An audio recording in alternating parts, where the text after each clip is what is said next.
રાજુલા અને જાફરાબાદ પંથકના 20,000 લોકોને વાહનોનું ફિટનેસ સર્ટી લેવા 120 કિલોમીટર દૂરનો ધક્કો. જેસીબી, ક્રેન, લોડર સહિતના વાહનોના ચાલકોને ડીઝલની બરબાદી સાથે આખો દિવસ પરેશાની.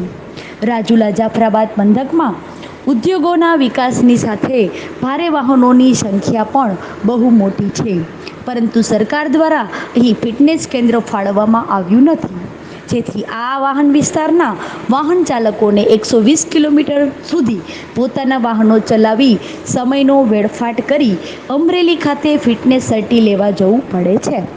ગુજરાત આરમાં આરટીઓ મારફત તાલુકા અથવા વધુ વાહનો હોય તેવા કક્ષાએ ફિટનેસ કેન્દ્રો ફાળવવામાં આવ્યા છે, પણ હજુ રાજુલા પંથકમાં હજુ પણ એક પણ ફિટનેસ કેન્દ્ર કાર્યરત થયું નથી. અગાઉ 2 વર્ષ પહેલાં રાજુલામાં પીપાવાવ આરડી રોડ લાઇન્સને આ કેન્દ્ર રજૂ કર્યું હતું, પરંતુ ગમે તે કારણે આ રોડ લાઇનએ પાર્સિંગ માટેની કોઈ કાર્યવાહી કરી નથી. હાલમાં તો રાજુલા જાફરાબાદ ખાંભામાં 20,000 જેટલા વાહનોની જૂજ સંખ્યા, જેમાં 2 વ્હીલર 4 વ્હીલર અમરેલી જાય અને પાર્સિંગ કરાવી શકે, પરંતુ જે સીધી ડમ્પર, લોડ, ક્રેન, ટ્રેક્ટર આવા વાહનોને પાર્સિંગ ફિટનેસ કરાવવા અમરેલી ધરમના ધક્કા ખાવા પડે છે. જાફરાબાદ, ટીંબી ઉપરાંત ઉદ્યોગોમાં મોટા ટોતિંગ વાહનો ચાલુ છે.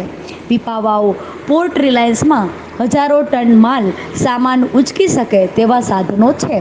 તેને પાર્સિંગ માટે દર વર્ષે ફરજિયાત જવું પડે છે, તો આ વાહનોના કોન્ટ્રાક્ટરો માટે અમરેલી અહીંથી 125 કિલોમીટર થાય છે. દર વર્ષે પાર્સિંગ અને ફિટનેસ ફરજિયાત કરાવવાનું હોય છે. અમરેલી ખાનગી ફિટનેસ સેન્ટરમાં જાય છે ત્યારે વધુ હેરાનગતિ રહે છે. 2 દિવસથી લાઇનમાં ઊભા રહેવું પડે છે, તેમજ વારે ઘડીએ ટેકનિકલ બાબતો માટે ઘણી અડચણો ઊભી થાય છે. જાફરાબાદ, ટીંબી ઉપરાંત ઉદ્યોગોમાં મોટા ટોતિંગ વાહનો ચાલુ છે.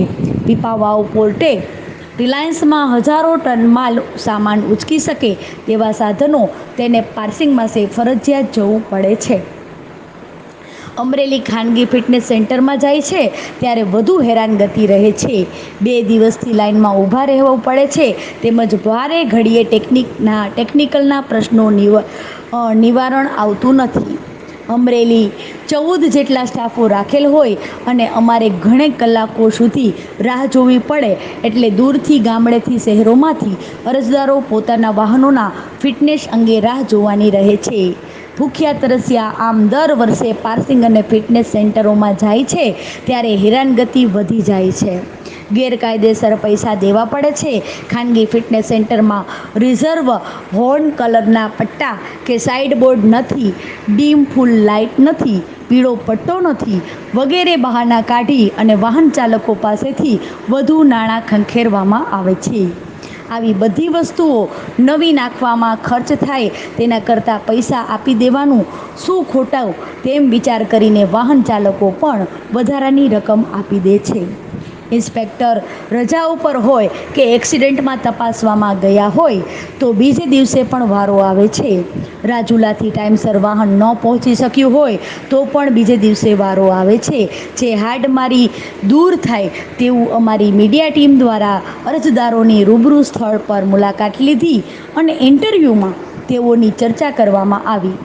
આમ આવા પ્રશ્નોનું નિરાકરણની માંગ ઉઠી છે. અહેવાલ ઇલિયાસ કપાસી.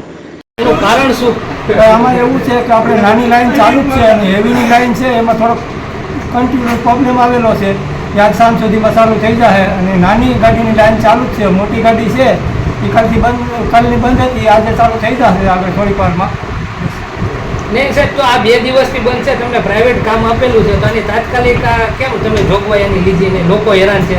આ 3 દિવસથી ખટારાવાળા એવી સમાચાર મળ્યા અમને લોકોમાં. બંધ જ નથી, કારણ કે ચાલુ જ છે ગાડીમાં. તો આ સાહેબ 2 દિવસથી તો આ લોકો અહીંયા બેઠા છે મોટી ગાડીવાળા. પૂછો તો કાલે 3 વાગ્યા પછી આવ્યા. એ તો સાહેબ બીવે છે એટલે એ લોકો કઈ જવાબ નથી દેતા. તમે એનું કામ ન કરો. એ એજન્ટના બાના બતાડે છે કે એજન્ટ અમારા પૈસા લીધા છે, એ રીતની વાત કરે. વસ્તુ નથી ભાઈ, ચાલુ જ છે બધી 2 લાઈનમાં. આગળ નાની મોટી લાઈન બંધ છે, આગળ થોડી વારમાં ચાલુ થઈ જશે. અત્યારે નાની લાઈન બંધ છે. નહીં, નાની લાઈન ચાલુ જ છે, ગાડીઓ ચાલુ જ છે અત્યારે. હા. તો 2 દિવસથી કેમ આ તાત્કાલિક કામ કરવામાં ન આવ્યું? ચાલુ જ છે પ્રોસેસ એની, કારણ કે ડેટા કેન્સલ થઈ જતા હતા એટલે એમાં લડત છે અત્યારે. એનું શું કારણ એમ ડેટાનું એનું કારણ કેન્સલ થવાનું કારણ? એમાંથી કેન્સલ થઈ જતા હોય કે એ ખબર નહીં. અત્યારે એનું કામ ચાલુ જ છે, આપણે 10-15 મિનિટમાં ચાલુ થઈ જાય. અને એ ભાઈને પણ કીધેલું છે કે આપણે 10 મિનિટમાં ચાલુ થઈ જાય. પૂછી દો ભાઈ.